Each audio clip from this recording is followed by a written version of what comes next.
नमस्कार प्यारे बच्चों, आप सभी का स्टडी 91 के इस ऑनलाइन प्लेटफॉर्म पर मैं अमित आप सभी का हार्दिक स्वागत करता हूं। दोस्त, आप सभी के लिए बहुत ही महत्वपूर्ण प्रैक्टिस सेशन चलाई जा रही है, जो आप सभी के यूपी टेट और सुपर टेट को ध्यान में रख करके यह पूरी तरीके से प्रैक्टिस सेशन बनाया गया है।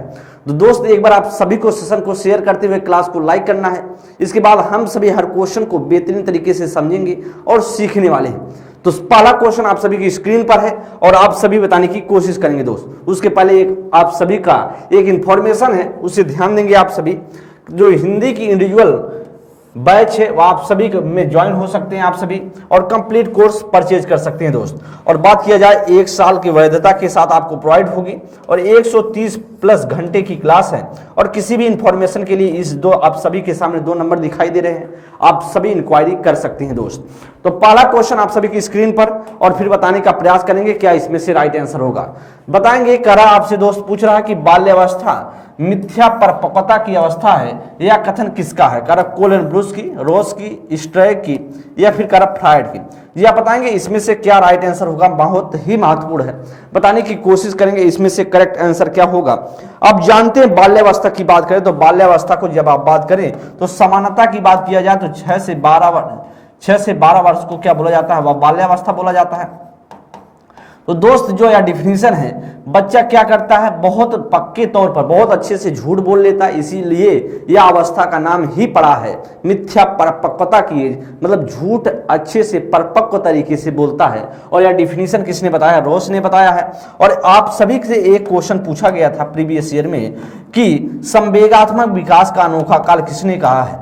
संवेगात्मक विकास का, बाल्यावस्था संवेगात्मक विकास का अनोखा काल है। बाल्यावस्था संवेगात्मक विकास का अनोखा काल है या किसने कहा था? तो आप सभी ध्यान देंगे। या डिफिनीशन जो बात करें काल है या डिफिनीशन की बात करें तो कहा गया है कोल और ब्रूस के अनुसार। किसने कहा है? या कोल और ब्रूस ने कहा है। और ध्यान देंगे, बात किया जाए कब पूछा गया था तो 2019 के यूपी टेट के पेपर में पूछा गया था। यूपी टेट के पेपर में 2019 के यूपी टेट में पेपर में पूछा गया था। इसलिए आप सभी को समझते हुए चले, सीखते हुए चले, आगे बढ़ते चले। हम बात करेंगे सेकंड नंबर क्वेश्चन की और आप सभी बताने का प्रयास करेंगे इसमें से क्या राइट आंसर होगा। सेकंड नंबर के लिए कहा भारत में सूक्ष्म शिक्षण की शुरुआत किसने किया था? बात करें कहा कि भारत में सूक्ष्म शिक्षण की शुरुआत किसने किया। क्वेश्चन है आप सभी की स्क्रीन पर है। करा बीके पासी ने, डीडी तिवारी ने, एलन ने, प्रोफेसर रूस ने। ध्यान दें दोस्त, आप सभी जानते हैं बीके पासी को क्या बोला जाता है? भारत में सूक्ष्म शिक्षण के जनक। किसे? सूक्ष्म शिक्षण के जनक, सूक्ष्म शिक्षण का जनक बोला जाता है, का जनक बोला जाता है भारत में। और बात किया जाए तो सबसे पहले भारत में शुरुआत की बात करें तो अगर आपसे पूछे सबसे पहले शुरुआत किसने की थी भारत में, तो आप बताएंगे वह डीडी तिवारी ने की थी। लेकिन जनक पूछा जाए तो आप बताएंगे बीके पासी है भारत में। और यहीं पर बात किया जाए जो डब्ल्यू एलन है, डब्ल्यू एलन ने 1963 ईस्वी में कहां पर? अमेरिका के स्टैनफोर्ड यूनिवर्सिटी, अमेरिका के स्टैनफोर्ड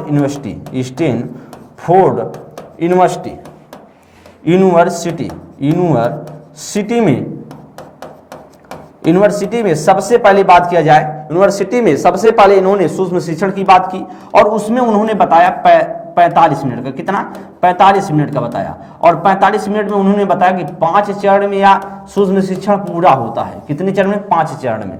तो लेकिन आपसे अगर पूछा जाए कि भारत में सूक्ष्म शिक्षण का कितना मिनट है, पूछा जाए सूक्ष्म शिक्षण का भारत में कितना मिनट माना जाता है, तो आप बताएंगे दोस्त, भारत की बात करें तो आप बताएंगे भारत में जो सूक्ष्म शिक्षण का टाइम बोला जाता है, सूक्ष्म शिक्षण का टाइम बोला जाता है वह दोस्त बात करें तो वह कितने? 36 मिनट का। कितने मिनट का?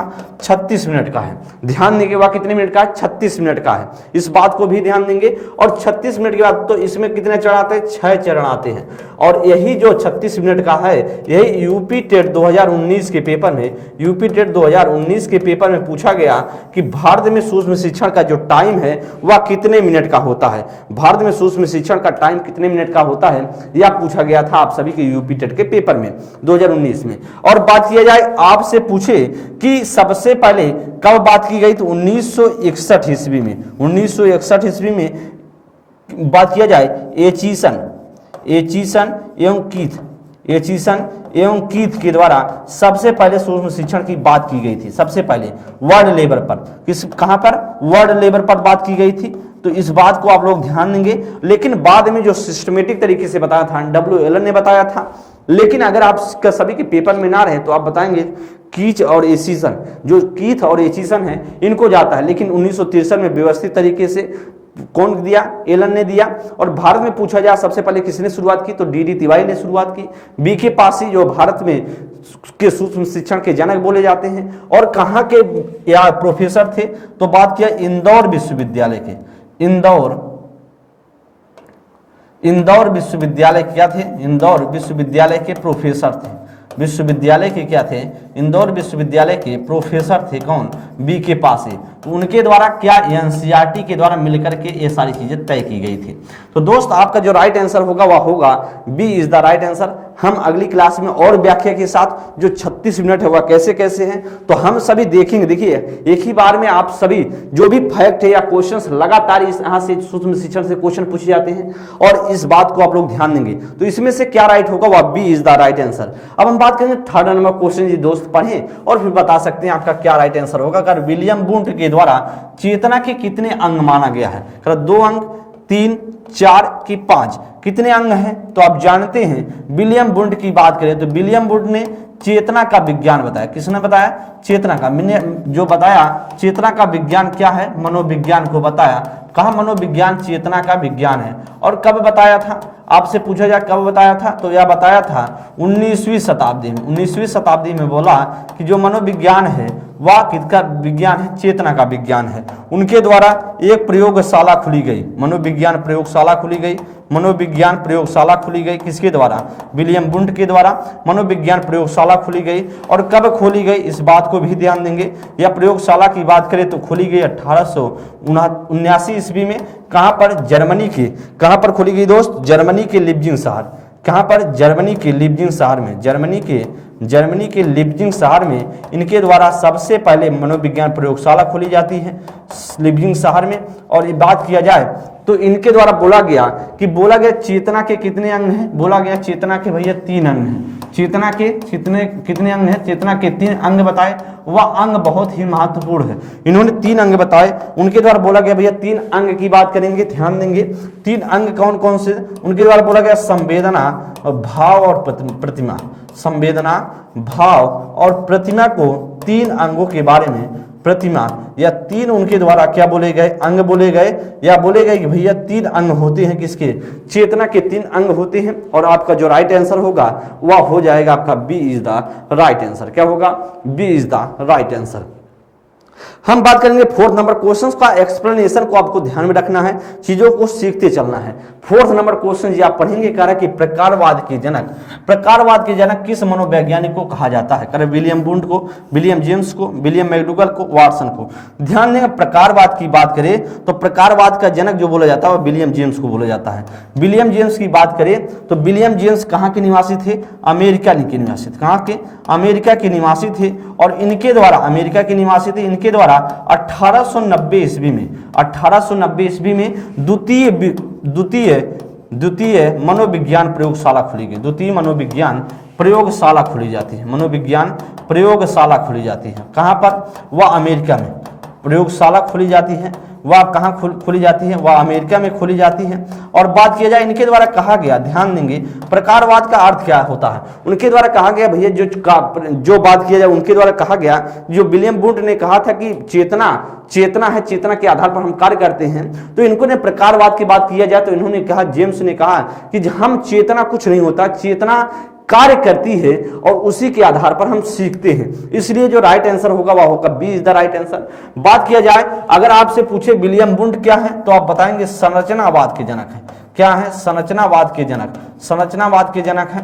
और बात किया जाए तो प्रकारवाद के जनक आपको पता है विलियम जेम्स। मैकडूगल की बात करें तो यह उद्देश्यवाद या हार्मिकवाद, उद्देश्यवाद या फिर हार्मिकवाद के जनक बोले जाते हैं। हार्मिकवाद के जनक बोले जाते हैं। हार्मिकवाद के जनक बोले जाते हैं। और यहीं पर बात किया जाए वाटसन की बात करें तो आप बताएंगे व्यवहारवाद के जनक बोले जाते हैं। व्यवहारवाद के जनक बोले जाते हैं। और व्यवहारवाद के जनक के बारे में सबसे पहले इन्होंने 20वीं शताब्दी में बताया कि मनोविज्ञान क्या है? वह मनोविज्ञान व्यवहार का विज्ञान है।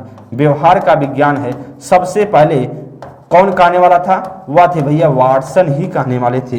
तो आपका जो राइट आंसर होगा वह B is the right answer. हर क्वेश्चन के एक्सप्लेनेशन को समझें, सीखें, समझें और लिखते हुए आगे बढ़ेंगे दोस्त। हम आप बात करेंगे 5th नंबर क्वेश्चन की, ध्यान देंगे, ध्यान दें। 5th नंबर क्वेश्चन आप सभी की स्क्रीन पर है। एन आउटलाइन ऑफ साइकोलॉजी नामक पुस्तक के लेखक कौन है? कि फ्रायड है, मैकडूगल है, अब्राहम मैस्लो या वाटसन है? ध्यान देंगे मित्र, आप सभी क्वेश्चंस को पढ़ लें और आप सभी के लिए बहुत महत्वपूर्ण है। देखिए बुक से संबंधित मैं बात करूं तो बुक से संबंधित आप सभी के पेपर में यूपी टेट में 3 से 4 क्वेश्चन आने वाले हैं और बात किया सुपर टेट में तो 2 से 3 क्वेश्चन देखने को मिलेंगे। तो आप सभी को बुक के नाम भी आपको याद होनी चाहिए। अब हम बात करते हैं कि एन आउटलाइन ऑफ साइकोलॉजी किसकी पुस्तक है? तो आप बताएंगे या मैकडूगल की पुस्तक है। और इस आउटलाइन ऑफ साइकोलॉजी में किसकी आलोचना की गई है? चेतना का, जो चेतना शब्द का क्या बोला गया? चेतना शब्द का आलोचना किया गया है। किसके द्वारा आलोचना किया गया है? किसके द्वारा? वह दोस्त बोला जाए तो आलोचना किया गया है विलियम मैकडूगल के द्वारा। फ्रायड की बात करें तो फ्रायड की बुक के नाम की बात करेंगे, फ्रायड के बुक की नाम बात करेंगे दोस्त तो and the interpretation of dreams क्या है? बात करें the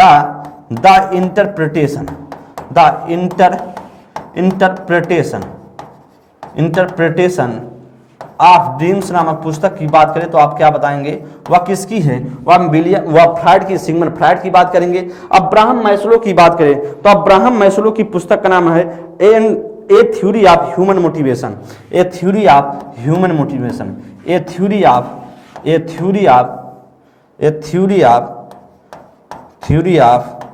human motivation. Human motivation की बात करें तो आप बताएंगे वह किसकी पुस्तक है? वह बताएंगे दोस्त वह किसकी पुस्तक? अब्राहम मैस्लो की है। वाटसन की अगर पुस्तक का नाम पूछे, आपसे पूछे भैया वाटसन के बुक का क्या नाम है तो आप बताएंगे बिहेवियरिज्म। क्या है? बिहेवियरिज्म नामक पुस्तक है। बिहेवियरिज्म नामक पुस्तक है, इसे आप लोग ध्यान देंगे। तो व्यवहारवाद के जनक थे तो उनका जो पुस्तक का नाम था वह बिहेवियरिज्म था। और बात किया अब्राहम मैस्लो की बुक का नाम है a theory of human motivation. Freud के पुस्तक का नाम है, बात की द इंटरप्रिटेशन ऑफ ड्रीम्स। और यहीं पर बात करें मैकडूगल की पुस्तक की बात करें एन आउटलाइन ऑफ साइकोलॉजी। तो आपको हर मनोवैज्ञानिकों के पुस्तक के नाम थोड़ा थोड़ा याद होना चाहिए।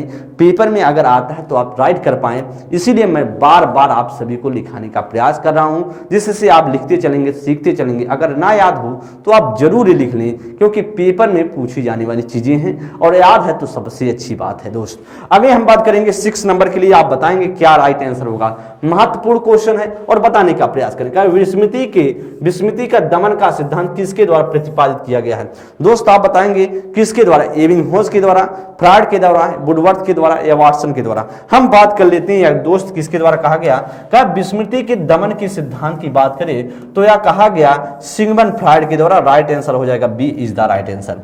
फ्रायड ने कहा दोस्त, कहा कि हम विस्मृति, किसी चीज को भूलने के लिए उस चीज को क्या करते हैं? दबाते हैं। किसी चीज को भूलने के लिए क्या करते हैं? भूलने के लिए क्या करते हैं? भूलने के लिए, किसी चीज को भूलने के लिए क्या करते हैं? उसका दमन करते हैं, दमन करते हैं, दमन करते हैं, दबाते हैं, दमन करते हैं या दबाते हैं, दमन करते हैं तो करते हैं, दमन करते हैं या दबाते हैं, इस बात को ध्यान देंगे। उनके द्वारा बात किया जाए तो उनके द्वारा कहा गया, जैसे आप जानते हैं कभी कभी क्या होता है, व्यक्ति को अगर मान लीजिए किसी व्यक्ति को कोई आपसे बलवान है, मजबूत है, तो कभी कभी व्यक्ति के साथ ऐसी घटनाएं घट जाती है जो आपको पिटाई हो जाती है या कोई ऐसी अनहोनी घटना हो जाती है जो आप चीजें सोचते हैं भूल जाएं अपने जीवन से, लेकिन वह चीजें होती हैं आपके ऊपर क्या करती हैं, वह चीजें जब आप सोचते हैं भूले तो और भी दबाव डालती हैं भीतर से, और जब आप दबाव डाल के उसको दबाते हैं तो वही बोला जाता है विस्मृति के दमन का सिद्धांत। हम दबा के चीजें भूलने का प्रयास करते हैं लेकिन वो दबती नहीं है,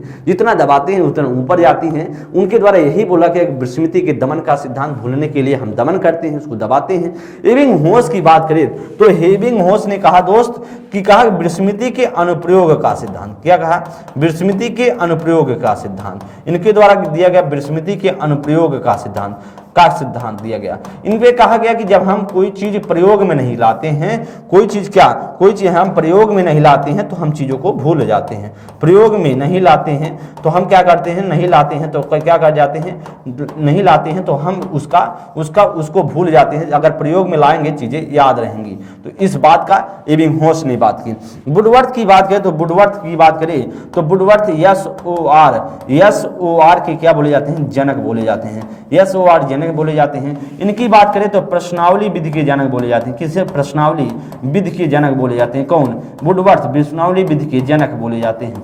यह भी आप लोग ध्यान देंगे। अगर आपसे पूछा जाए वाटसन की बात करें तो वाटसन क्या बोले जाते हैं? वह व्यवहारवाद के जनक बोले जाते हैं। व्यवहारवाद के जनक बोले जाते हैं। तो इस बात को आप लोग ध्यान देंगे। अगर आपसे पूछे SOR का प्रस्तावक कौन था? तो वाटसन थे। प्रस्तावक की बात करें तो वाटसन लाए थे। लेकिन अगर जनक की बात करें दोस्त तो आप जनक के रूप में किसे मानेंगे? जनक के रूप में मानेंगे आप वुडवर्थ को SOR के बारे में। और अगर आपसे पूछा जाए कि प्रस्तावक कौन था तो आप बताएंगे वाटसन थे। ध्यान दें, SOR क्या होता है? SOR या S क्या है? स्टिमुलस है। O क्या है? ऑब्जेक्ट है। और R क्या है? रिस्पॉन्स है। क्या है? SOR क्या है? SOR क्या है? या उद्दीपक है। क्या है? या उद्दीपक है। S स्टिमुलस होता है। जो O है वस्तु है, ऑब्जेक्ट है। और R क्या है? अनुक्रिया है। अनुक्रिया जिसे रिस्पॉन्स बोला जाता है। इस बात को भी आप लोग ध्यान देंगे। हम नेक्स्ट क्वेश्चंस पर चलेंगे। आप सीखते हुए चले, एक्सप्लेनेशन को ध्यान देंगे। बहुत बेहतरीन तरीके से आपको सिखाया जा रहा है। पेपर में ऐसे ही क्वेश्चन आप सभी से पूछे जाते हैं। अब हम बात करेंगे 7th नंबर के लिए दोस्त। महत्वपूर्ण क्वेश्चन है, बेहद इंपॉर्टेंट और कई बार पेपर में आया है कि फ्रायड ने व्यक्तित्व का मनोलैंगिक विकास का सिद्धांत कितनी अवस्था में बांटा है? 3 अवस्था में, 4 अवस्था में, 5 अवस्था में या 6 अवस्था में? ध्यान देंगे दोस्त। आपसे अगर पूछे तो कितनी अवस्था में बांटा है तो आप बताएंगे जो मनोलैंगिक सिद्धांत है वह 5 अवस्थाओं में बांटी गई है। 5 अवस्थाओं में बांटी गई। किसके द्वारा बांटी गई? वह सिगमंड फ्रायड के द्वारा बांटी गई। किसके द्वारा? वह सिगमंड फ्रायड के द्वारा बांटी गई है। हम एक एक करके चीजों को ध्यान से पढ़ेंगे। क्या करेंगे तो उनके द्वारा सबसे पहले बोली गई मुखी अवस्था, गुदी अवस्था, मुखी अवस्था बोली गई, मुखी अवस्था बोली गई, मुखी अवस्था बोली गई, मुखी अवस्था पहले की नाम। दूसरा का नाम बोला गया गुदी अवस्था, गुदी अवस्था, गुदी अवस्था। तीसरे का नाम बोला गया, तीसरे का नाम बोला गया, तीसरे का नाम बोला गया वह लिंगी अवस्था, लिंगी अवस्था। क्या बोली गई? लिंगी अवस्था, लिंगी अवस्था बोला गया। और फिर बात करें गुदी लिंगी अवस्था, सुप्तावस्था, और क्या बोला गया? सुप्तावस्था बोला गया। और जननेंद्रिय अवस्था, सुप्तावस्था बोला गया, सुप्तावस्था और जननेंद्रिय अवस्था, जननेंद्रिय अवस्था बोली गई, जननेंद्रिय अवस्था बोली गई। या बोली गई कितनी? 5 अवस्थाएं। ध्यान देंगे, इसकी एज को हम ध्यान देंगे। इसको बोला गया 0 से 1 वर्ष होता क्या? वह बोला गया मुखी अवस्था। 1 से 3 वर्ष को क्या बोला गया? वह बोला गुदी अवस्था। बोला गया लिंगी अवस्था को 3 से 6 वर्ष। और फिर बात करें सुप्तावस्था को बोला कि 6 से 12 वर्ष। और फिर बोला गया जो जनेंद्रिय अवस्था वह 12 से 18 वर्ष बोला गया। यह आपको याद होनी चाहिए, यह आपको याद होनी चाहिए ईयर। अब बोला गया कि यार जो काम वासना से जुड़ा हुआ था मनोलैंगिक सिद्धांत, तो बोला गया या काम वासना कब कहाँ पे रहता है? मुख पे रहता है। 0 से 1 वर्ष तक मुख पे रहता है, या गुदा पर चला जाता है, या किस पर? लिंग पर आधारित हो जाता है। और फिर बात करें सुप्तावस्था, एकदम काम वासना शांत हो जाती है, शांत हो जाती है, काम वासना शांत हो जाती है। और जनेंद्रिय अवस्था में क्या होती है? काम वासना एक बार फिर से क्या? काम वासना एक बार फिर से क्या उत्पन्न होती? काम वासना क्या होती है? एक बार फिर से उत्पन्न होती है। तो आप जानेंगे तो काम वासना एकदम शांत हो जाती है। अगर बात है विषम लिंगी प्रेम, देखिए काम वासना कैसे होगी? वह फिर से उत्पन्न होगी और विषम लिंगी पर जाएगी। कहां पर जाएगी? विषम लिंगी पर जाएगी। किस पर जाएगी? विषम लिंगी पर। अगर यहीं पर पूछा जाए लिंग यहाँ पर या क्या होता है 3 से 6, या चला जाता है दोस्त या समलिंगी पर जाता है, समलिंगी पर जाता है, समलिंगी पर। तो समलिंगी ईर्ष्या से पूछा जाए तो ये इस पे सारी चीजें हैं। इस बात को आप लोग ध्यान देंगे। 5 अवस्थाओं के बारे में बताया था, सिगमंड फ्रायड ने बताया। तो हमारा जो राइट आंसर होगा वह सी इज द राइट आंसर हो जाएगा। बहुत महत्वपूर्ण है। और एक पेपर में बात करें तो आप सभी के यूपी टेट बात करें या सुप्तावस्था का एज पूछा गया था। यूपी टेट कब पूछा गया था? यूपी टेट 2018 के पेपर में। यूपी टेट 2018 के पेपर में पूछा गया, 2018 के पेपर में पूछा गया सुप्तावस्था का एज कितना है, जो सिगमंड फ्रायड ने बताया था। तो ऐसे क्वेश्चन आप सभी के पेपर में आने वाले हैं। आपको अच्छे से समझना और सीखते हुए आगे बढ़ना। दोस्त हम बात करें 8 नंबर क्वेश्चन को पढ़ेंगे और बताएंगे क्या राइट होगा। विकास एक सतत और धीमी प्रक्रिया है, यह कथन किस मनोवैज्ञानिक ने कहा है? करा कि वुडवर्थ ने, वाटसन ने, हॉलॉक ने, स्किनर ने। जी आप बताएंगे किसने कहा है। दोस्त महत्वपूर्ण है। अगर आपसे पूछा जाए किसने कहा तो आप बताएंगे, क्या बताएंगे? तो आप जानते वह कहने वाला व्यक्ति कौन था? वह कहने वाला व्यक्ति था Skinner. Skinner is the right answer. आप विकास एक सतत और धीमी प्रक्रिया है, आप किसके द्वारा बोला गया? वह स्किनर के द्वारा। डिफिनीशन महत्वपूर्ण है, इसे आप लोग ध्यान देंगे। नेक्स्ट क्वेश्चन पर हम बात करेंगे 9th नंबर के लिए। हार्वर्ड गार्डनर के अनुसार शिक्षक में किस प्रकार की बुद्धि का विकास होता है? प्राकृतिक बुद्धि क्या? करा कि प्राकृतिक बुद्धि, या करा कि अंतरावैयक्तिक बुद्धि, या फिर करा अंतरावैयक्तिक बुद्धि, या संगीत की बुद्धि। आप बताएंगे इसमें से क्या राइट होगा। आप जानते हैं अंतरावैयक्तिक को क्या बोला जाता है? अंतरावैयक्तिक को क्या बोला जाता है? इंटरपर्सनल। क्या बोला जाता है? इंटरपर्सनल बोला जाता है। इंटरपर्सनल इंटेलिजेंस बोला जाता है। इंटेलिजेंस बोला जाता है। इंटेलिजेंस बोला जाता है। और बात करें इंट्रा की, बात करें इंट्रा को क्या बोला जाता है? अंतरावैयक्तिक को बोला जाता है इंट्रापर्सनल इंटेलिजेंस बोला जाता है। यही आपके पेपर में बहुत सारी चीजें पेपर में हमेशा पूछी जाती हैं। अगर आपसे पूछे टीचर में कौन सा पाया जाता है तो आप क्या बताएंगे? टीचर में अगर आपसे पूछा जाए तो क्या बताएंगे? दोस्त महत्वपूर्ण है, आप बताने का प्रयास करें क्या इसमें से राइट होगा। आप सभी के सामने मैंने आपको बता दिया है, तो बताएंगे इसमें से कौन सा राइट आंसर होगा। दोस्त बताएंगे ना का प्रयास करेंगे आपसे। बहुत ही महत्वपूर्ण है। क्या है? बहुत ही महत्वपूर्ण है। और आप सभी बताने का प्रयास करेंगे राइट आंसर क्या होगा। महत्वपूर्ण है, बेहद इंपॉर्टेंट है जी। आप सभी के कमेंट को मैं देख रहा हूं, जरूर आप लोग बताएं इसमें से क्या राइट आंसर होगा। आप लोग बताएंगे क्या इसमें से राइट होगा। ध्यान देंगे दोस्त। आप जानते हैं जब शिक्षक की बात करते हैं, शिक्षक अपने बारे में बहुत अच्छे से जानता है, दूसरे के बारे में अपने बारे में क्या जानता है? बहुत अच्छे से जानता है। इसलिए क्या होगा? वह अंतरावैयक्तिक होगा। क्या होगा? अंतरावैयक्तिक होगा, क्योंकि इंट्रापर्सनल उसमें पाई जाती है। वो अपने बारे में खूब अच्छे से जानता है, क्या उसको पता है क्या नहीं पता है। बात किया जाए प्राकृतिक बुद्धि की बात करें तो प्राकृतिक बुद्धि किसमें? माली में पाई जाती है। माली में किसान में जीव जंतुओं से प्रेम करने वाले, जीव जंतुओं से प्रेम करने वाले में पाया जाता है। जो जीव जंतु से प्रेम करते हैं, मतलब प्रकृति से लगाव हो। संगीत की बुद्धि किसमें? जिसमें संगीत का रुधुन हो, संगीत का लय हो, मतलब अपने आप को गीत गा ले, संगीत कर ले। वही जैसे लता मंगेशकर, सोनू निगम, हनी सिंह, और फिर बात की जाए अलग अलग संगीतकार हैं जो सोनू निगम हुए, तो अलग अलग संगीतकार हैं जो में पाई जाती हैं। संगीत का लय होता है और संगीत की बुद्धि पाई जाती है। तो हमारा क्या होगा? वह सी इज द राइट आंसर। अब नेक्स्ट क्वेश्चन पर हम बात करेंगे 10 नंबर के लिए। बुद्धि अमूर्त चिंतन करने की योग्यता, या कथन किसने करा? टर्मन ने, एबिंगहॉस ने, गार्टन ने, बकिंघम ने। ये आप बताएंगे इसमें से क्या राइट आंसर होगा। ये दोस्त आप सभी बताने का प्रयास करेंगे इसमें से करेक्ट आंसर क्या हो जाएगा। आप सभी बताने का प्रयास करेंगे इसमें से राइट आंसर क्या होगा। बेहतरीन क्वेश्चन है और आप सभी बताने का तो प्रयास करिए ही करिए। बहुत ही महत्वपूर्ण क्वेश्चन है। आपसे पूछा जाए, अगर आपसे पूछा जाए बुद्धि सीखने की योग्यता है तो किसके तो बताएंगे? बुद्धि सीखने की योग्यता है। अगर आपसे पूछा जाए बुद्धि क्या है? सीखने की योग्यता है, या किसके द्वारा कहा गया? बुद्धि सीखने की योग्यता है, या किसके द्वारा डिफिनीशन कहिए? सीखने की योग्यता है। तो आप क्या बताएंगे, या किसकी डिफिनीशन है? आप बताएंगे किसको? या बुद्धि पूछिए, बुद्धि सीखने की योग्यता है तो आप कब क्या बताएंगे? तो आप बता देंगे दोस्त, वह बताएंगे बकिंघम है। क्या है? बकिंघम है। लेकिन आपसे पूछा जा रहा है क्या? बुद्धि अमूर्त चिंतन करने की योग्यता है। इसलिए हमारा जो राइट आंसर होगा ए इज द राइट आंसर। क्या होगा? ए इज द राइट आंसर हो जाएगा। अगर आपसे अमूर्त चिंतन करने की योग्यता कहे, जब बोले कि जो बुद्धि है वह अमूर्त चिंतन करने की क्या है? चिंतन करने की क्या है? योग्यता है। तो आप क्या बताएंगे? तो अमूर्त चिंतन करने की योग्यता बताएंगे तो आप टर्मन बताएंगे। लेकिन आपसे सीखने की योग्यता पूछा जाए, अगर आपसे सीखने की योग्यता पूछे जाए तो आप बकिंघम बताएंगे, बहुत ही महत्वपूर्ण है। अमूर्त चिंतन तो टर्मन, सीखना तो बताएंगे बकिंघम। चलिए हम नेक्स्ट क्वेश्चन पर बात करेंगे 11 नंबर के लिए। जी बताएंगे क्या इसमें से राइट होगा। फिर अधिगम का समीपता का सिद्धांत किसके द्वारा प्रतिपादित किया गया था? टोलमैन, गुथरी, कर्टलेविन या एबिंगहॉस? ध्यान देंगे, हम क्वेश्चन के एक्सप्लेनेशन को पर ध्यान देंगे। टोलमैन के द्वारा चिन्ह अधिगम का सिद्धांत, चिन्ह अधिगम का सिद्धांत, चिन्ह अधिगम का सिद्धांत दिया गया था। बात किया जाए जिसे हम और भी नाम से जानते हैं अव्यक्त अधिगम का सिद्धांत, अव्यक्त अधिगम का सिद्धांत पूछा जाए तो आप क्या बताएंगे? अव्यक्त अधिगम का सिद्धांत पूछा जाए तो आप क्या बताएंगे? वह बताएंगे दोस्त टोलमैन। गुथरी की बात करें तो गुथरी के द्वारा क्या? समीपता का सिद्धांत, समीपता का सिद्धांत, समीपता का सिद्धांत। इन्होंने क्या किया? पुनर्बलन और बात किया जाए और पुरस्कार को नकार दिया है। पुरस्कार को क्या कर दिया?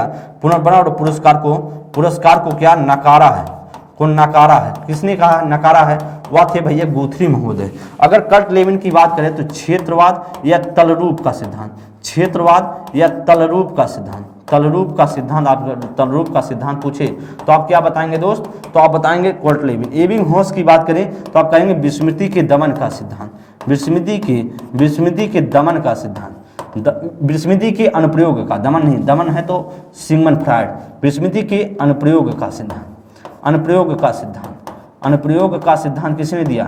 वह एबिंगहॉस ने दिया है। अगर आपसे पूछे जाए कि अधिगम का वक्र किसने दिया, अधिगम का वक्र, अधिगम का वक्र किसने दिया तो आप बताएंगे एबिंगहॉस ने। अधिगम के वक्र कितने प्रकार के होते हैं? 4 प्रकार के होते हैं।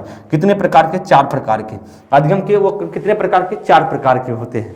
तो यह चीजें आपसे अगर पूछी जाए तो आप इसे अच्छे से बताने का प्रयास करेंगे। और आपसे गुथरी पूछ रहा है ना, तो गुथरी होगा तो B is the right answer, B is the right answer.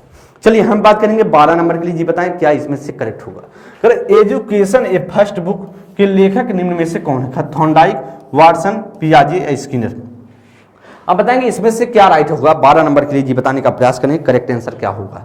Thorndike की बात करें तो थॉर्नडाइक के द्वारा क्या क्या पुस्तकें लिखी गई हैं? तो यह लिखी गई एजुकेशन साइकोलॉजी। अगर आपसे पूछे एजुकेशन साइकोलॉजी नामक पुस्तक, एजुकेशन साइकोलॉजी नामक पुस्तक लिखी गई है किसके द्वारा?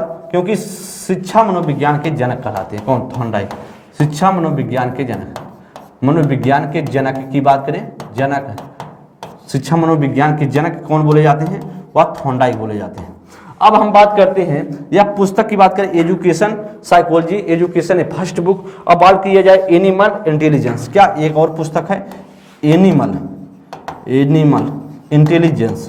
या फिर पुस्तक पूछे तो आप बताएंगे किसकी है? Animal intelligence. तो आप बताएंगे थॉर्नडाइक की पुस्तक है। इसलिए हमारा जो राइट आंसर होगा वह राइट आंसर क्या हो जाएगा? वह राइट आंसर होगा हमारा A is the right answer. Watson की बात करें तो आप जानते हैं बिहेवियरिज्म नामक पुस्तक, बिहेवियरिज्म नामक पुस्तक, बिहेवियरिज्म नामक पुस्तक। पियाजे की बात करें language and thought, language and thought of a child, thought of a child, of a child किसकी है? पियाजे की पुस्तक है। स्किनर की बात करें पियाजे की पुस्तक, स्किनर की बात करें बोले जाए इनके द्वारा क्या बोले लिखा गया पुस्तक? स्किनर के द्वारा the behaviour of organism, the behaviour of organism, the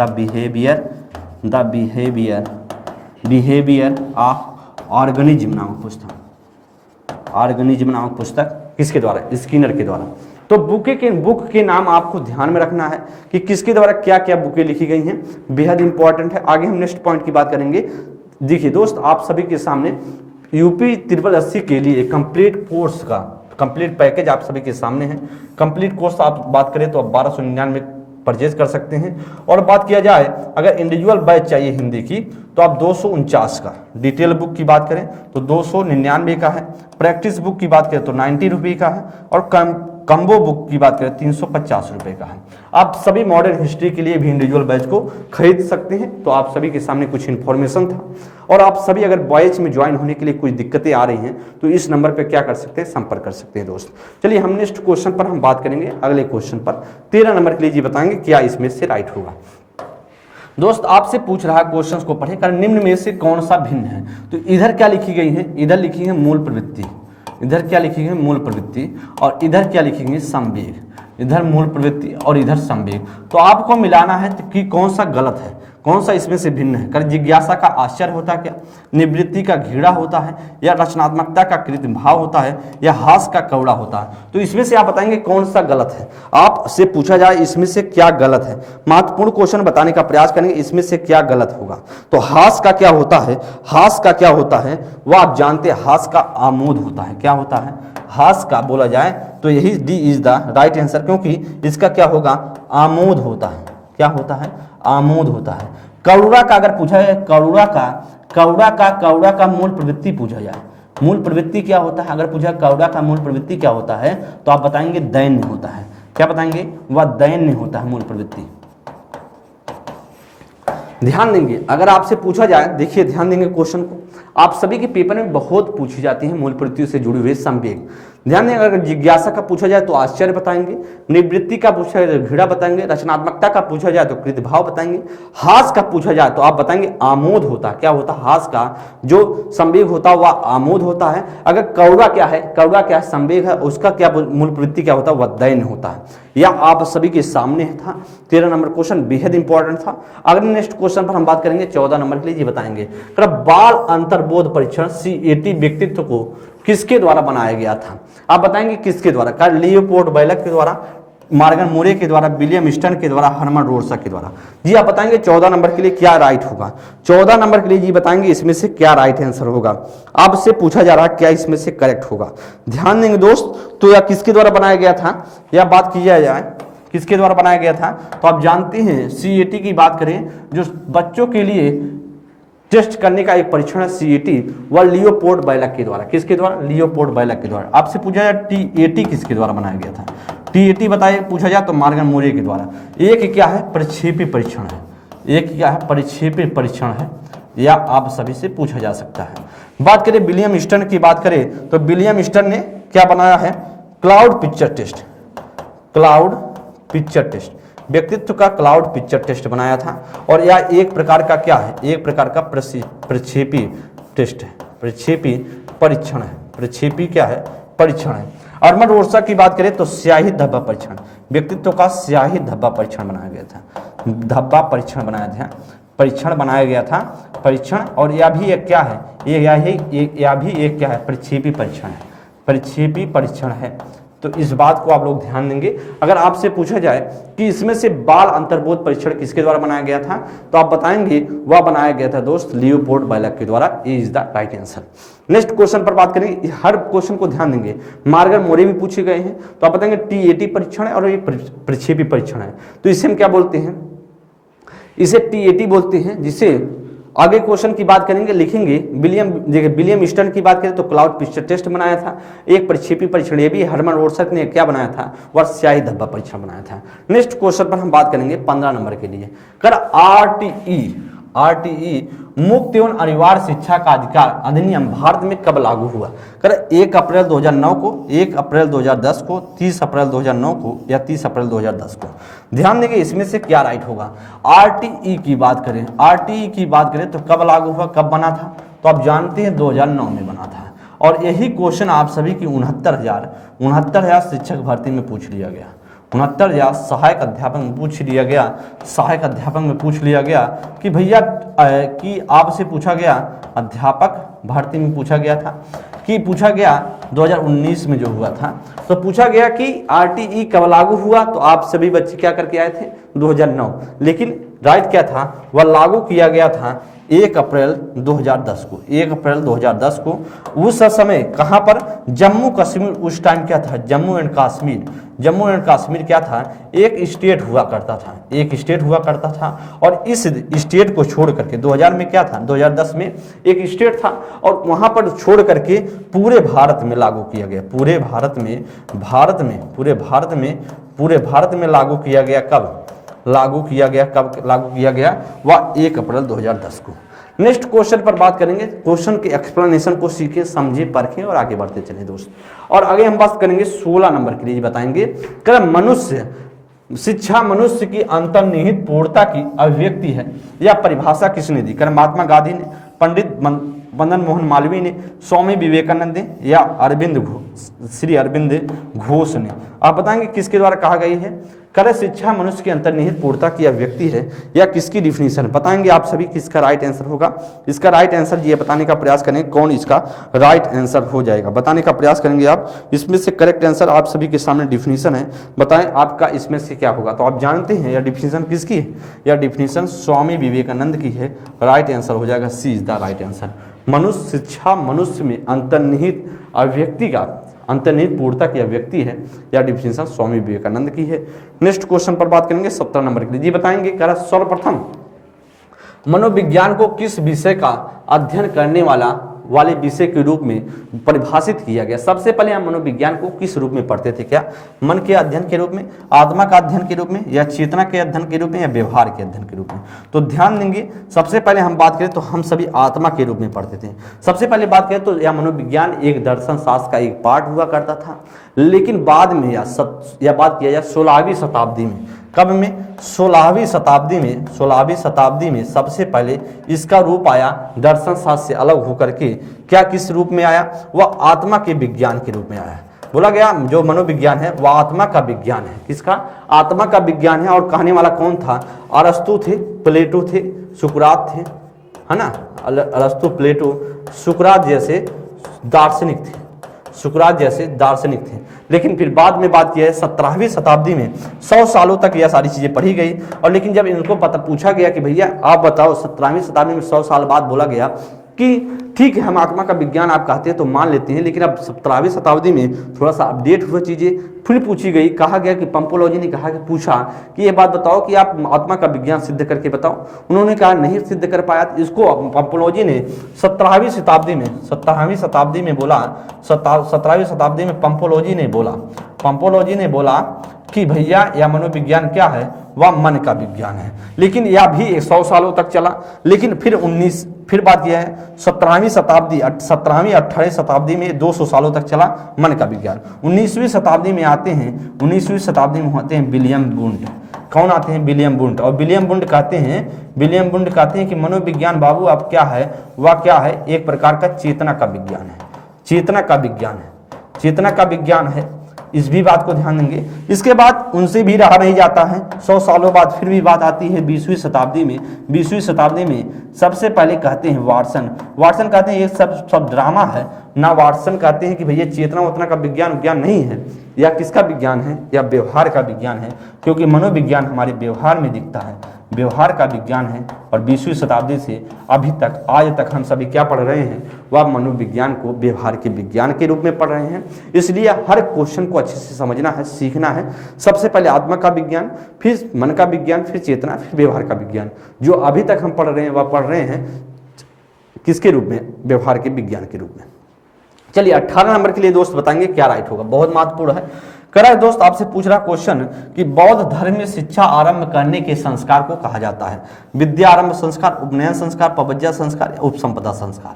अब बताएंगे इसमें से क्या राइट होगा। तो बौद्ध धर्म की बात करें तो बौद्ध धर्म को सबसे पहले बोला जाए तो अगर समावेशी शिक्षा का अधिकार सबसे पहले किस धर्म में आया? अधिकार सबसे पहले बात किया जाए वह आता है किसमें? बौद्ध धर्म में आता है।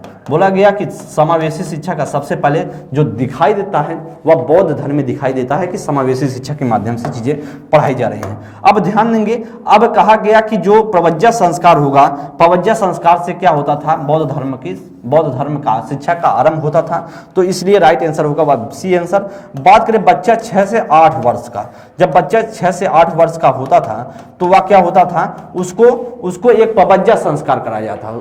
6 से 8 बौद्ध धर्म में क्या होता था? बच्चे 6 से 8 साल का होता था तो एक प्रवज्जा संस्कार या प्रवज्जा संस्कार होता था। और उस संस्कार के बाद बच्चा कहाँ जाता था? वह बौद्ध धर्म में शिक्षा लेने के योग्य हो जाता था। धर्म में शिक्षा लेने के लिए क्या हो जाता था? योग्य हो जाता था। शिक्षा लेने के लिए योग्य हो जाता था। बौद्ध धर्म में क्या हो जाता था? वह शिक्षा लेने के लिए योग्य हो जाता था। प्रवज्जा का मतलब क्या होता? बाहर ले जाना। अगर आपसे पूछे कि प्रवज्जा का अर्थ क्या होता है तो आप बताएंगे बाहर ले जाना। बाहर ले जाना पवज्जा का अर्थ होता है। बाहर ले जाना पवज्जा का अर्थ होता है। 6 से 8 वर्ष की एज में होता था। और बात किया जाए या धर्म या पवज्जा संस्कार की बात करें तो जब बच्चा 12 वर्ष का शिक्षा लेने के बाद 12 से 15 वर्ष की शिक्षा लेने के बाद बच्चे का एक और संस्कार होता था। क्या होता था संस्कार? जी आप बताएंगे एक बार क्या संस्कार होता था? सभी बच्चे बताने का प्रयास करेंगे। वह उपसंपदा संस्कार होता था। क्या होता था दोस्त? वह उपसंपदा संस्कार होता था। बहुत ही महत्वपूर्ण है। क्या होता था? उपसंपदा संस्कार होता था। जब बच्चा उपसंपदा संस्कार, देखिए उपसंपदा संस्कार कब होता था? जो आजीवन बौद्ध भिक्षु बनना चाहते थे, जो आजीवन क्या बनना चाहते थे? बौद्ध भिक्षु। जो आजीवन क्या बनना चाहते थे? बौद्ध भिक्षु। आजीवन बौद्ध भिक्षु बनना चाहते थे वह भैया कौन क्या लेते थे? उपसंपदा संस्कार। और जिनको नहीं लेनी होती थी तो बौद्ध धर्म की बात करें 12 से 18 साल के बाद वह निकल जाते थे अपना घर। तो शुरुआत में 6 से 8 वर्ष की एज में पवज्जा संस्कार होता था। और पवज्जा संस्कार क्या होता था? वह बौद्ध धर्म की शिक्षा का आरंभ बोला जाता था। और जिसे पवज्जा का अर्थ होता है बाहर ले जाना। और 12 से 18 साल तक शिक्षा होती थी। अगर किसी भी व्यक्ति को आजीवन बौद्ध भिक्षु बनना होता था तो उसके लिए क्या होता था? उपसंपदा संस्कार होता था और आजीवन बौद्ध भिक्षु बन जाता था और शिक्षा दीक्षा लेता था। बात करें विद्या आरंभ संस्कार कब होता था? तो यह वैदिक कालीन में होता था। वैदिक कालीन शिक्षा में क्या होता था? या विद्या आरंभ संस्कार होता था, जिसे हम विद्या आरंभ संस्कार को बोलते हैं चूड़ाकर्म संस्कार। क्या बोलते थे? चूड़ाकर्म संस्कार भी बोलते थे। या बच्चा जब शुरुआत में बहुत जब वैदिक कालीन शिक्षा होती थी तो शुरुआत में क्या होता था? गुरु के सामने गुरु जी आते थे और उनको क्या दिलाते थे? विद्या आरंभ संस्कार। और उनको नहला धुला कर कपड़े पीले पहना करके और एक अक्षर पर पीला जो चावल से लिखवाते थे अक्षर को। इसके बाद धीरे धीरे शुरुआत होती थी विद्या आरंभ संस्कार। उपनयन संस्कार की बात करें, उपसंपदा संस्कार तो आप जानते हैं अभी बौद्ध धर्म में होता था। जब आजीवन बौद्ध भिक्षु बनना चाहते थे बौद्ध धर्म में होता था। या भी उपनयन संस्कार कब होता था? उपनयन संस्कार जब गुरु के पास ले जाया जाता था। समीप ले जाना है। उपनयन का मतलब होता है समीप ले जाना है। उपनयन संस्कार समीप ले जाना होता है। और किसके पास? गुरु के पास। तो गुरु के पास जब सबसे पहले समीप ले जाया जाता था तो उपनयन संस्कार होता था। वो भी किस में होता था? वैदिक कालीन शिक्षा में होता था। यह भी बात ध्यान देंगे। तो आप सभी के सामने जो एक्सप्लेनेशन है यह बहुत महत्वपूर्ण है। चीज़ों को सीखना है, समझना है दोस्त, महत्वपूर्ण है। चीज़ों को पढ़ते चले, सीखते चले, क्योंकि यही एक्सप्लेनेशन आपके काम आने वाली है। आप जितना प्रैक्टिस को सॉल्व करते चलेंगे, जितना आप एक्सप्लेनेशन को ध्यान देंगे, जो भी पॉइंट ना आए उसे जरूर लिख लें। देखिए विद्या आरंभ संस्कार वैदिक कालीन में होता था, शुरुआत में शिक्षा होती थी। उपनयन संस्कार वैदिक कालीन शिक्षा में होती थी। पवज्जा संस्कार बौद्ध धर्म में और उपसंपदा संस्कार भी बौद्ध धर्म में। तो हम आप सभी को अच्छे से क्लियर कर दिए हैं। लेकिन आपसे क्वेश्चन क्या पूछ रहा है? बौद्ध धर्म में शिक्षा आरंभ करना तो पवज्जा संस्कार से होता था, 6 से 8 वर्ष के बच्चे जब होता था। चलिए हम बात करेंगे 19 नंबर क्वेश्चन की। शिक्षा में अधोगामी निस्यंदन सिद्धांत की अवधारणा किसने दी? आपसे पूछ रहा शिक्षा में अधोगामी निस्यंदन की अवधारणा किसने दी? विलियम बेंटिंग ने, लॉर्ड मैकाले के द्वारा, एडम के द्वारा या वुडवर्ड के द्वारा? आप बताएंगे वुड के द्वारा। आप बताएंगे किसके द्वारा? तो आप जानते हैं जो अधोगामी निस्यंदन का सिद्धांत था या इसे बोलते हैं छन्नीकरण का सिद्धांत। क्या बोलते हैं? छन्नीकरण का सिद्धांत। और कहा कि मैकाले ने क्या कहा? मैकाले ने क्या, इसका राइट आंसर होगा वह B is the right answer. Macaulay आप जानते हैं 10 जून 1834 को भारत में क्या किया? भारत में कानून का सदस्य बनकर आता है। और किसके लिए आता है? जो धारा 43 में वर्णित जो क्या था? वर्णित जो पाश्चात्य विवाद था, पाश्चात्य विवाद का निपटारा करने के लिए, पाश्चात्य विवाद का निपटारा करने के लिए वह आता है 10 जून 1834 को। और 2 फरवरी 1835 को वह क्या करता है? वह विलियम बेंटिंग को अपना रिपोर्ट प्रस्तुत करता है। विलियम बेंटिंग वह क्या करते थे? विलियम बेंटिंग को उसका द्वारा रिपोर्ट प्रस्तुत किया जाता है और इसके बारे में। और आप जानते हैं 1833 का जो चार्टर एक्ट था, जो 1833 का चार्टर एक्ट था, जिसमें 10 लाख रुपए का प्रावधान था कि जो भारत पर शिक्षा पर कहाँ खर्चे उसी के निपटारे के लिए आया था। उसमें एक चीजें बात बोला कि देखिए मैकाले ने कहा कि सभी को शिक्षा मत दीजिए, सभी को शिक्षा मत दो। अधोगामी सिद्धांत की बात करें, सोचिए, सुनिए पहले।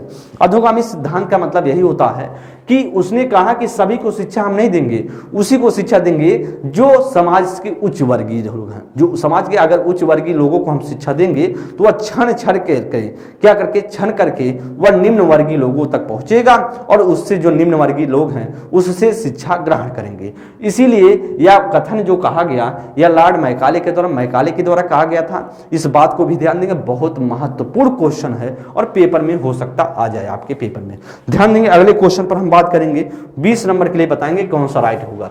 संविधान के किस संशोधन से शिक्षा एक मौलिक अधिकार बन गया? 25वें संविधान संशोधन, 86वें या 22वें या फिर 52वें संविधान संशोधन? ध्यान देंगे, हम जानते हैं संविधान 86वें संविधान संशोधन 2002 के तहत क्या बन गया? एक मौलिक अधिकार बन गया। क्या बन गया? मौलिक अधिकार बन गया, बच्चे का मौलिक अधिकार। और मौलिक अधिकार में क्या बना? कहा गया कि जो 6 से 14 वर्ष के बच्चे हैं, 6 से 14 वर्ष के बच्चे हैं उन्हें क्या होगा? बच्चे हैं उन्हें क्या होगा? उन्हें निःशुल्क अनिवार्य शिक्षा दी जाएगी। निःशुल्क और अनिवार्य शिक्षा, निःशुल्क एवं अनिवार्य शिक्षा प्रोवाइड की जाएगी, अनिवार्य शिक्षा प्रोवाइड की जाएगी। इस बात को भी ध्यान देंगे। इसलिए हमारा जो राइट आंसर होगा वह B is the right answer. क्या होगा दोस्त? B is the right answer. Question के एक्सप्लेनेशन को समझिए। आपसे पूछा जाए कि कब आया था तो आप बताएंगे 2002 में आया, 86वें संविधान संशोधन और 6 से 14 वर्ष के बच्चा। और पूछा जाए आर्टिकल किस में है तो आप बताएंगे 21A में दिया गया है। मौलिक अधिकार आर्टिकल 21A में दिया गया कि 6 से 14 वर्ष के बच्चे का अधिकार है वह शिक्षा ले। आगे हम बात करेंगे 21 नंबर के लिए बताएंगे, विकासात्मक मनोविज्ञान का जनक किसे बोला जाता है? विकासात्मक मनोविज्ञान का जनक जेरोम वुडवर्थ, जीन पियाजे, वाटसन या वुडवर्थ? अब जानते हैं कि जेरोम वुडवर्थ के द्वारा क्या दिया है? संज्ञानात्मक विकास का सिद्धांत भी दिया गया है। संज्ञानात्मक विकास का सिद्धांत दिया गया है। संज्ञानात्मक विकास का सिद्धांत दिया गया है। जीन पियाजे की बात करें, ये भी संज्ञानात्मक विकास का सिद्धांत इनके द्वारा भी दिया गया है। संज्ञानात्मक विकास का सिद्धांत इनके द्वारा 3 स्टेज में दिया गया। जो संज्ञानात्मक विकास का सिद्धांत 3 स्टेज में दिया गया। और यहीं पर बात करें तो जीन पियाजे के द्वारा कितने स्टेज में? 4 स्टेज में दिया गया, 4 स्टेज में दिया गया है। आप जानते हैं। और यह भी आपके लिए पूछा जाता है कि संज्ञानात्मक विकास जो जेरोम वुडवर्थ थे एक संज्ञानवादी मनोवैज्ञानिक थे और 3 स्टेज में इन्होंने अपना सिद्धांत दिया। वहीं पर जीन पियाजे संज्ञानात्मक विकास का सिद्धांत 4 स्टेज में दिए थे। और बात किया जाए अगर आपसे पूछता विकासात्मक मनोविज्ञान के जनक तो आप बताएंगे जीन पियाजे is the right answer. Watson आप जानते हैं व्यवहारवाद के जनक बोले जाते हैं, वाद के जनक बोले जाते हैं वाटसन। और जिसका बिहेवियरिंग नामक पुस्तक है। वुडवर्थ की बात करें तो SOR के जनक। और आपसे पूछा जाए जनक की बात करते हैं और बात की जाए प्रश्नावलीविद के जनक, विध के जनक की बात करें, विध के जनक की बात करें तो वह कौन है? वुडवर्थ है। तो क्वेश्चन आप सभी के लिए बहुत महत्वपूर्ण था। हर क्वेश्चन के एक्सप्लेनेशन को समझिए, सीखे, पढ़ें और आगे चलें। चलिए नेक्स्ट क्वेश्चन पर बात करेंगे 22 नंबर के लिए। करें भारत में प्रथम मनोविज्ञान प्रयोगशाला स्थापित की गई थी कलकत्ता में, दिल्ली में, इलाहाबाद में या इनमें से कोई नहीं? अगर दोस्त बात किया जाए, अगर आपसे पूछे विश्व में सबसे पहले विश्व में सर्वप्रथम पूछे तो आप क्या बताएंगे? विश्व में सर्वप्रथम पूछेगा तो आप बताएंगे वह जर्मनी के लिप्जिंग शहर, जर्मनी के लिप्जिंग शहर में खुली गई, जर्मनी के लिप्जिंग शहर में। और किसके द्वारा खुली गई? यह भी ध्यान देंगे। तो खुली गई थी विल्हेम बुंड के द्वारा खुली गई थी। और कब खुली गई? 1879 ईस्वी में। यह आपके लिए या तो आप सभी के लिए विश्व लेवल पर था। अगर आपके भारत में पूछा जाए, भारत में सर्वप्रथम पूछा जाए तो भारत में सर्वप्रथम बात की जाए तो कहाँ खुली गई? वह खुली गई कलकत्ता में। कहाँ पर? कलकत्ता में खुली गई। इसे हम जानते हैं कोलकाता भी जानते हैं, कलकत्ता या कोलकाता एक ही है। ध्यान देंगे किसके द्वारा खुली गई? NN सेनगुप्ता के द्वारा, NN सेनगुप्ता द्वारा। और कब खोली गई? 1916 ईस्वी में, 1916 ईस्वी में। अगर आपसे पूछे उत्तर प्रदेश में सबसे पहले सर्वप्रथम काम कहाँ खुली गई? उत्तर प्रदेश में सर्वप्रथम इलाहाबाद या प्रयागराज में, प्रयागराज में सर्वप्रथम खुली गई। तो तो उत्तर प्रदेश की बात करेंगे तो सब बताएंगे कि प्रयागराज में सबसे पहले मनोविज्ञान प्रयोगशाला खोली गई थी उत्तर प्रदेश में। भारत में पूछे तो आप बताएंगे कोलकाता में एन सेन गुप्ता के द्वारा 1916 ईस्वी में। अगर विश्व में पूछे तो आप बताएंगे जर्मनी के लिप्जिंग शहर विलियम वुंड के द्वारा 1879 ईस्वी में। तो आपका जो राइट आंसर होगा वह हो जाएगा दोस्त आपका A is the right answer. Question समझते चले, सीखते चले, आगे बढ़ते चले। चलिए नेक्स्ट क्वेश्चन की बात करेंगे 23 नंबर के लिए। आप बताएंगे क्या राइट होगा।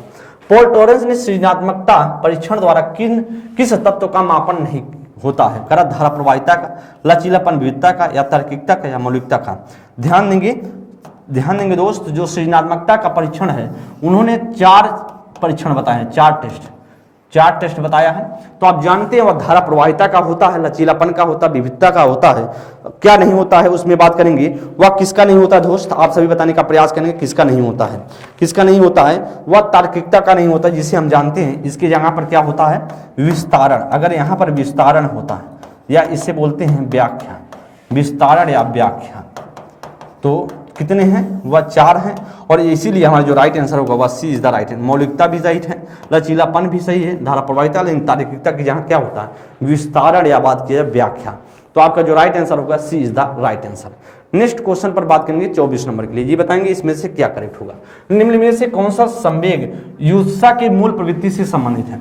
युत्सा क्या है? एक मूल प्रवृत्ति है, और आपको बताना है इससे जुड़ा हुआ संवेग, मूल प्रवृत्ति से जुड़ा हुआ संवेग, भय, क्रोध, ईर्ष्या या प्रेम। आप बताएंगे क्या इसमें से राइट होगा? आप बताएंगे इसमें से क्या राइट होगा?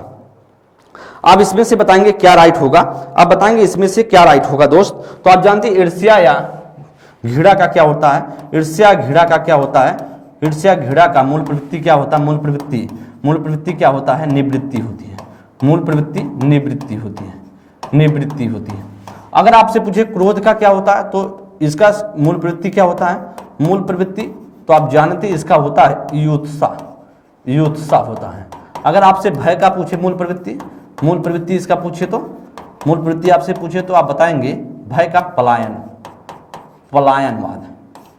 पलायनवाद इसका क्या है? इसका क्या मूल प्रवृत्ति है। तो आपसे क्या पूछा जा रहा था? आपसे पूछा जा युत्सा जो मूल प्रवृत्ति है इसका क्या होगा? संवेग। तो आप क्या बताएंगे? वह B is the right answer. क्या हो जाएगा? क्रोध। क्या होगा? B is the right answer. चलिए लास्ट क्वेश्चन है आज का 25 नंबर के लिए। बताएंगे क्या इसमें से करेक्ट होगा। अगर एक अच्छे परीक्षण की कौन सी विशेषता नहीं है? कौन सी विशेषता इसमें से नहीं है? वैधता, विश्वसनीयता, वस्तुनिष्ठता या उत्तीर्ण करना। आप बताएंगे एक अच्छे परीक्षण की विशेषता निम्न में से कौन सी नहीं है? तो आप जानते हैं वैधता भी एक परीक्षण है, एक अच्छे परीक्षण की विशेषता है, विश्वसनीयता भी है, वस्तुनिष्ठता भी है, लेकिन उत्तीर्ण करना ऐसा कोई परीक्षण का या अच्छे कोई परीक्षण का क्या विशेषता नहीं उत्तीर्ण करना। इसलिए हमारा जो राइट आंसर होगा D is the right answer दोस्त। तो दोस्त आप सभी के सामने यथोचित थे 25 क्वेश्चन बेहतरीन तरीके से हम एक्सप्लेनेशन करने की कोशिश किए, आपको समझाने की कोशिश किए। आप सभी के लिए बहुत महत्वपूर्ण प्रैक्टिस है। आप सभी जो भी क्वेश्चंस ना समझ में आए उसे जरूर लिख लिया करें और क्वेश्चन को अच्छे से एक्सप्लेनेशन को ध्यान देना सीखिए। आप सीखेंगे जितना उतना अच्छा बेहतर कर पाएंगे दोस्त। अगली क्लास में मिलेंगे, तब तक के लिए बहुत बहुत धन्यवाद। और आप सभी एक बार क्लास एंड हो जाए तो एक बार आप सभी क्लास के बारे में जरूर लिखें, कैसा लगा सेशन और किस प्रकार से क्वेश्चन और देने की कोशिश करना चाहिए हमें। आप जरूर अपना राय दे सकते हैं। आप सभी की राय का बेसब्री से इंतजार होता है। तब तक के लिए बहुत बहुत धन्यवाद। थैंक यू मित्र, नमस्कार।